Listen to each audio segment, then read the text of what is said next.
So, my dear friends in Jesus Christ, Christmas is not just a solemnity or just a feast.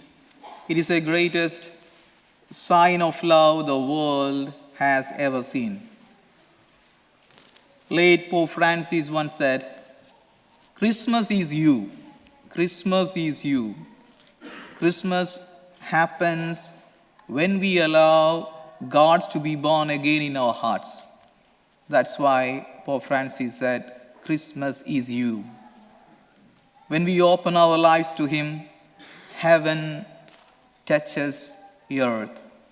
I think this expression itself is enough for us to reflect for this Christmas. The Word becomes flesh, the Creator enters the creation, the infinite God becomes a tiny child. I remember these verses from the Bible, St. Paul's letter to the Titus, chapter 2, verses 1. The grace of God has appeared, offering salvation to all. Yes, Christmas is that, like God never withholds His grace. There is a beautiful story. Once a father and his little daughter were walking through a crowded Christmas market. The girl was holding a small candle she made in Sunday school. And meanwhile they were walking through that busy Christmas marketplace, she had so many questions and she was shooting one by one to the father. Suddenly the wind blew and her candle went out.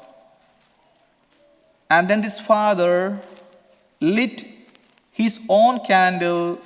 Then he bent down and used his flame to light his daughter's candle again. The girl smiled and said, Dad, your light helped my light shine again. The father gently said, This is what Jesus does at Christmas. He bends down to relight the flames in every human heart. This is the message of Christmas. God bends down to us so our hearts can burn again with hope. So, dear friends, as a first message of the Christmas, I would like to share with the first message is Christmas tells us we are never alone. We are never alone. Jesus is Emmanuel, God with us. God comes to us not when we are perfect, but when we are broken. Not when we are strong, but when we need help. And God does not stay far away. He enters our homes, He enters our families, He enters our struggles and fears, and He walks where we walk. He feels what we feel. He loves us deeply. At Christmas, God reminds us that you don't walk alone, I am with you. Second message for the Christmas is give love, not things. The greatest gifts for Christmas is not money or not gold, not expensive presents. The greatest gift of Christmas is nothing but it is love, pure love. Let us give forgiveness instead of anger, peace instead of arguments, compassion instead of criticisms, time instead of excuses, a smile instead of complaints. When we love like Jesus, Christmas happens every now and then. Mother Teresa once said, It is not how much we give, but how much love we put into giving. She served the poor with simple actions, a smile, a gentle touch, a listening heart. She showed the world that love is the greatest gift. The third message for our Christmas is God works through small things. Christmas teaches us that God loves small and humble things.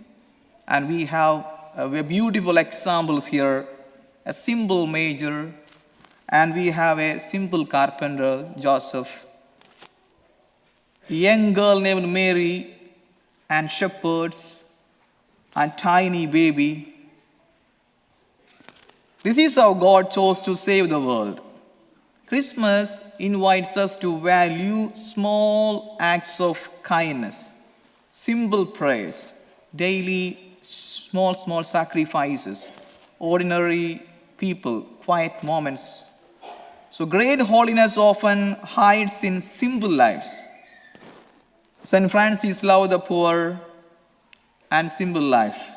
He created the first Christmas major because St. Francis wanted people to see how humble God became. St. Francis is teaching us, when we kneel before the major, we learn humility, love, and peace.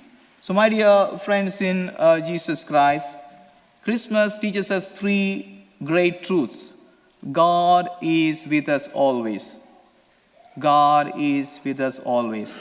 We are called to give love, not things. God hides his greatest miracles in small and humble ways. Today, as we gather around the manger, may the child Jesus relight every dim part of our lives, our hope, our joy, our peace, and our faith.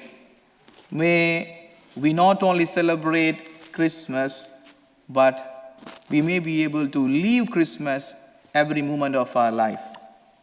May Christ be born anew in your hearts. Once again, Merry Christmas to all of you.